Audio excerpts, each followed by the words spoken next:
Thank you very much. Please be seated. I am truly delighted to welcome so many impressive young Americans to the White House. This is a very exciting day. What we're doing is very important, and we're here to take historic action to defend American students and American values. They've been under siege. In a few moments, I will be signing an executive order to protect free speech on college campuses. Just the thought of it sounds good. We're grateful.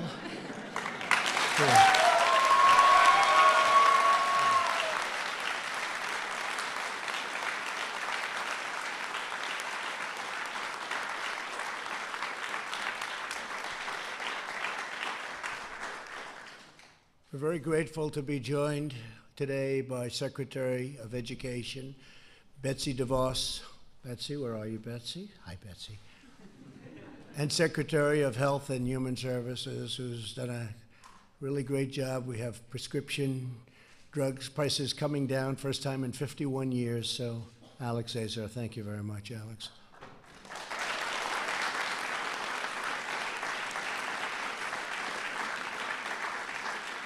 Most importantly, let me thank all of the college students and recent graduates here with me on stage, incredible young people. These courageous Americans have stood up for the forces of political indoctrinations, and they really stood up to it too, like very few people have been able to. Censorship and coercion. You refuse to be silenced by powerful institutions and closed-minded critics, of which there are many.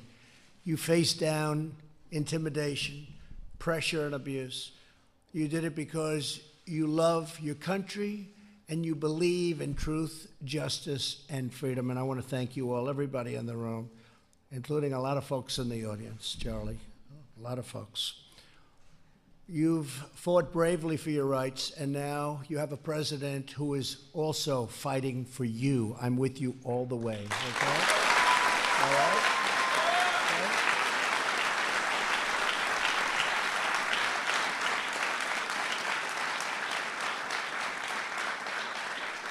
In America, the very heart of the university's mission is preparing students for life as citizens in a free society. But even as universities have received billions and billions of dollars from taxpayers, many have become increasingly hostile to free speech and to the First Amendment. You see it all the time. You turn on the news and you see things that are horrible. You see people being punched hard in the face. But he didn't go down. He didn't go down.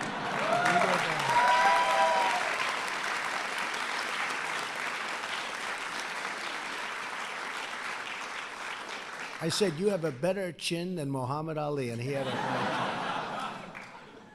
And you see the cowbell scene. You saw that horrible scene. That was a disgraceful thing at a school, at a university. Under the guise of speech codes and safe spaces and trigger warnings, these universities have tried to restrict free thought, impose total conformity, and shut down the voices of great young Americans like those here today.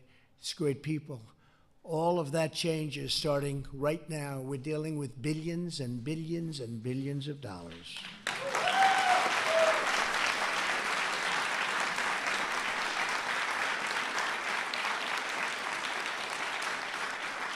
Taxpayer dollars should not subsidize anti-First Amendment institutions, and that's exactly what they are, anti-First Amendment. Universities that want taxpayer dollars should promote free speech, not silence free speech.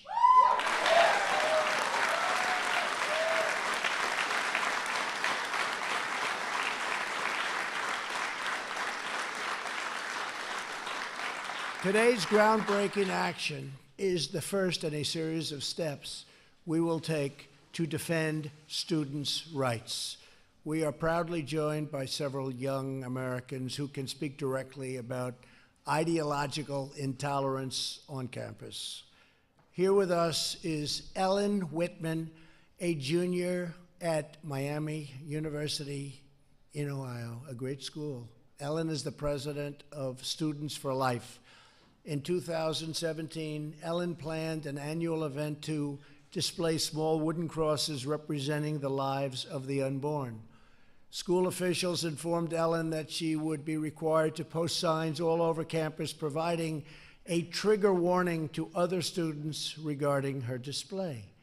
Ellen, please come up, say a few words, tell us your story, please.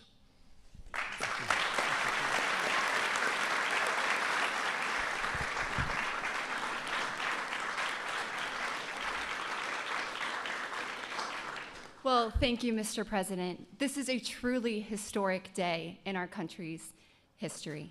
And I am so grateful that we have a president who recognizes that the First Amendment is under attack on our college campuses.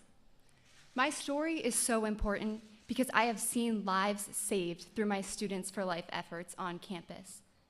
But I never imagined the hostility I would face when trying to express my beliefs. It's ridiculous that it's gotten to this point. Universities are supposed to be marketplaces of ideas. They should be encouraging free speech, not shutting it down. And speech is not free when university officials put conditions on student speech. The only permit we need to speak on campus is the First Amendment. Thank you, Mr. President.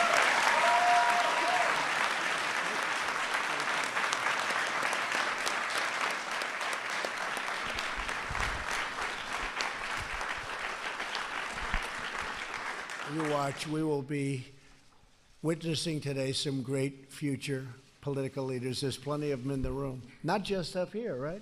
Out there too. We really appreciate it. That was beautiful. Thank you very much. We're also joined by Caitlin Mullen, a student at the University of Nebraska in Lincoln. While simply standing at a table to represent a conservative group on campus, Turning Point USA, which does such incredible work, and thank you very much, Charlie. That's true. Come on, we could give him a hand.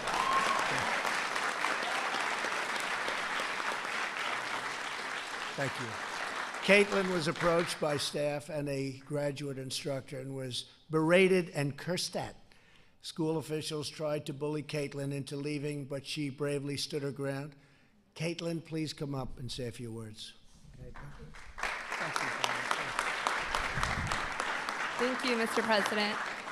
What happened to me is common on universities today, and students are getting shut down and silenced on campus. So I'm really thankful that President Trump is addressing this issue, because as the future of America, it's important that our universities are a place where we could speak freely and have healthy, respectful dialogue on campus.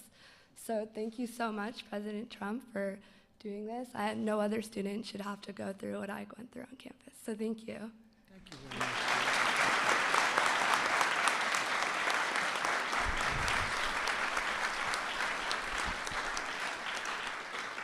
Thank you, Caitlin. Beautiful. And I have to say that, you know, we have, in my opinion, we have more than they have. People don't realize that. You see what's going on. I just came back from Ohio. The streets were lined with people. I came back recently from Alabama, where they had that horrible tornado. It was terrible. But the people were lined, as far as the eye could see, lined up with people. And we're here. This is the White House. I'm the president. We're together. And hopefully we can bring everybody together. That's really what we want to do. And they can have different views. And if they do have different views, we encourage that. But they have to let you speak. They have to let you speak. Also here with us today is Polly Olson, a student at Northeast Wisconsin Technical College. Last year, Polly was handing out homemade Valentine's Day cards with messages such as, "You are special and Jesus loves you."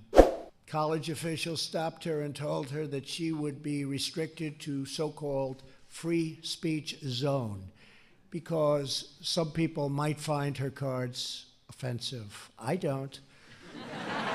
I love that card.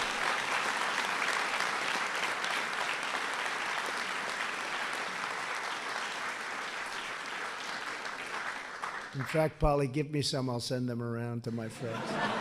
Polly, please say a few words. Polly. Polly, thank you. So freedom of speech is near and dear to my heart. My mother told me while she was homeschooling me that I would need to know what my First Amendment rights were because someday they would be violated and I would have to stand up for them.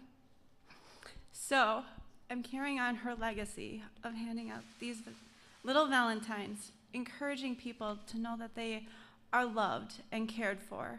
And within 15 minutes of setting foot on my campus this past year, I was told that I was soliciting and disrupting the learning environment and that it would not be tolerated and that I would have to stop handing out my valentines.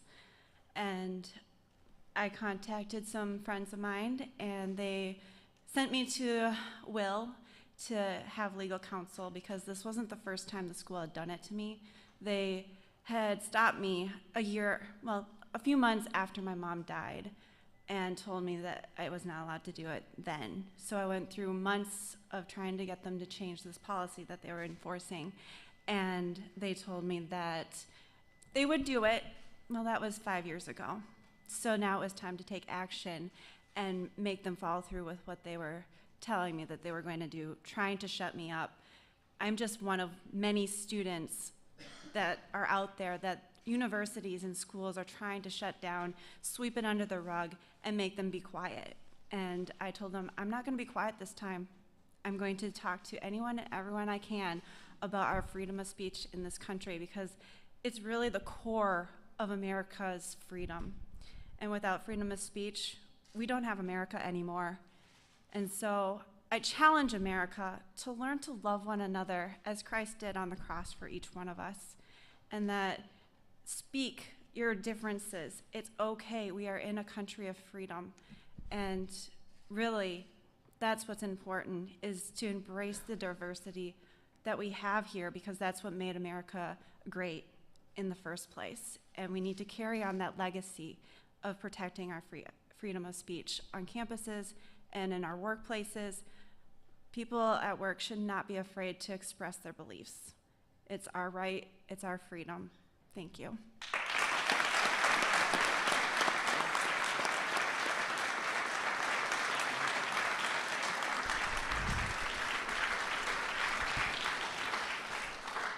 So thank you all for your courage. Today we're delivering a clear message to the professors and power structures trying to suppress dissent and keep young Americans, and all Americans, not just young Americans, like Ellen and Caitlin and Polly, from challenging rigid far-left ideology.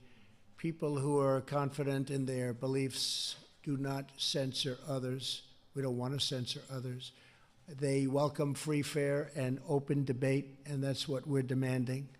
Under the policy I am announcing today, federal agencies will use their authority under various grant-making programs to ensure that public universities cherish the First Amendment and First Amendment rights of their students, or risk losing billions and billions of dollars of federal taxpayer dollars.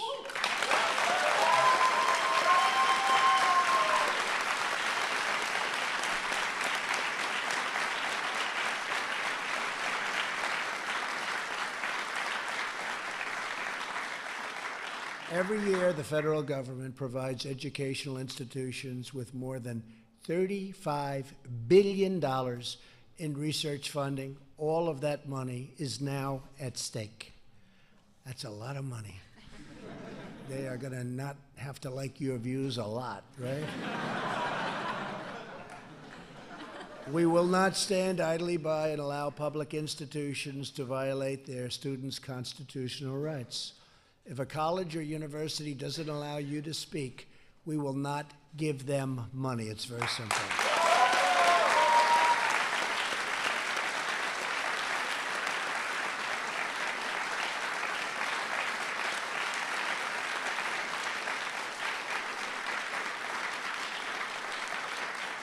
At the same time, private universities should be held to their own policies on free speech. So from now on, federal agencies will also use their grant-making authority to promote transparency for students at private schools. These colleges should not be able to promise free speech in theory and then impose restrictive speech codes in practice, which is what many of them do. Today's action is just the beginning of our efforts to protect free speech and advance our students' rights agenda.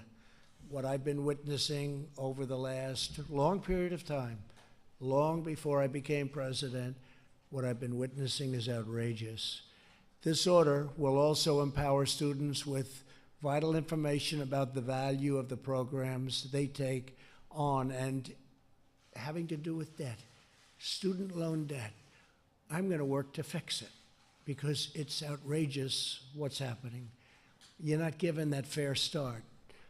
You're too far down. It's not right, and we're going to work very, very hard to get it fixed. But we're going to start with 43 million people in the United States are currently working to pay off student loans, and we'll be talking about that very soon. We're going to work on that very soon. I've always been very good with loans, and I love loans. I love other people's money. We're going to work on it.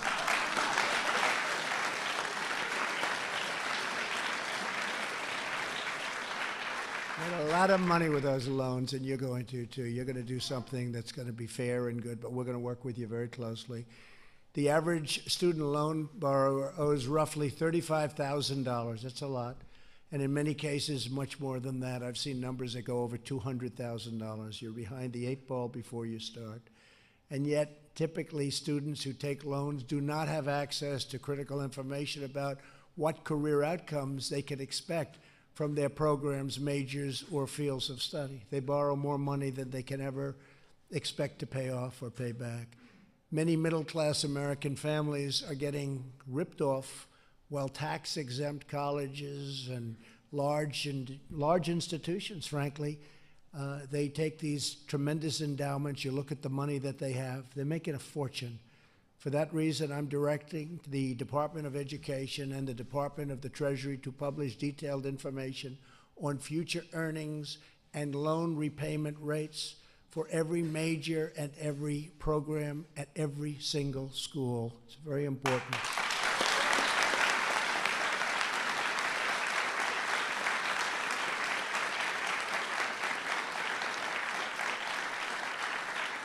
Today's order also directs the Department of Education to propose a plan that will require colleges and universities to have skin in the game by sharing a portion of the financial risk of the student loan debt. I believe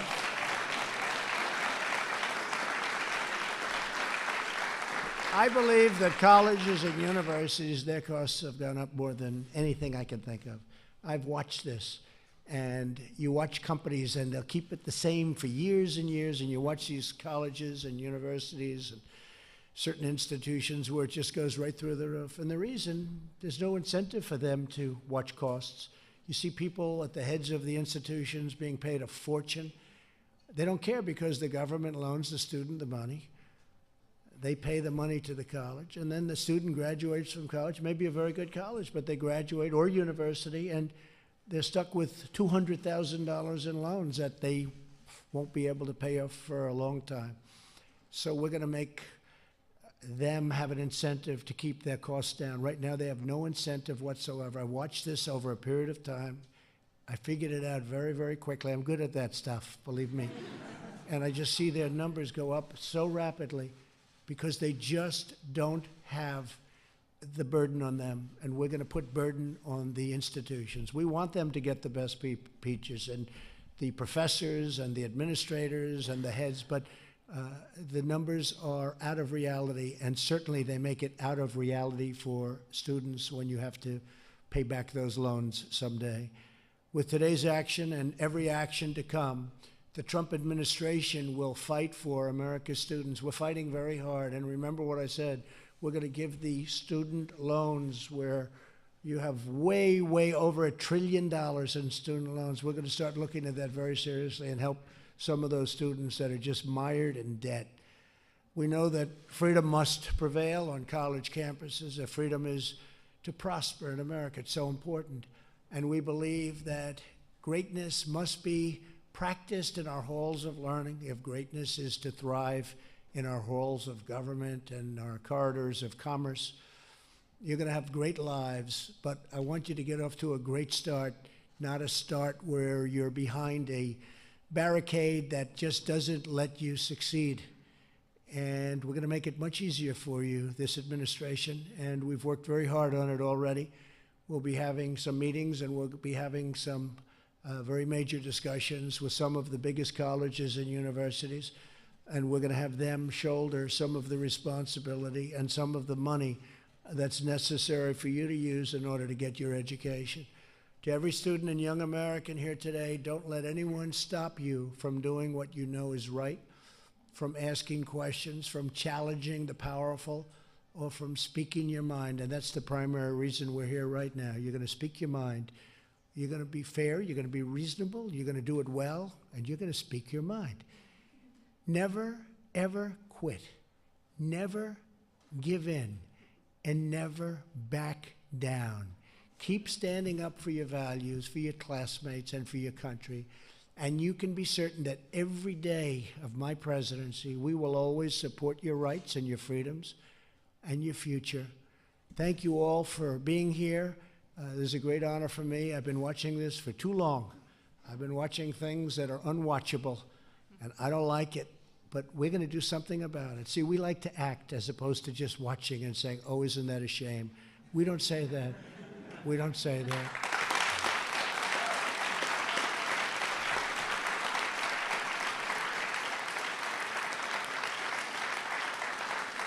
And I want to congratulate everybody for being here. You have just a tremendous future ahead of you, and this will make it a lot easier.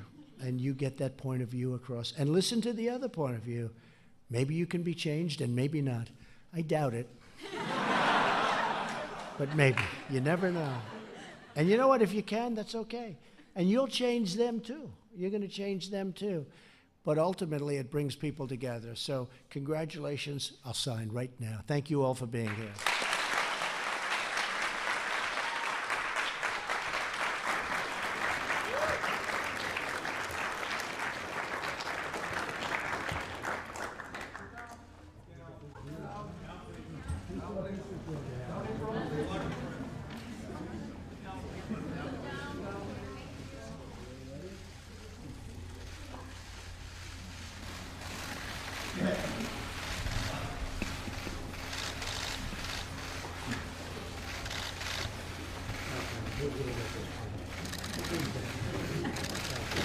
Don't worry.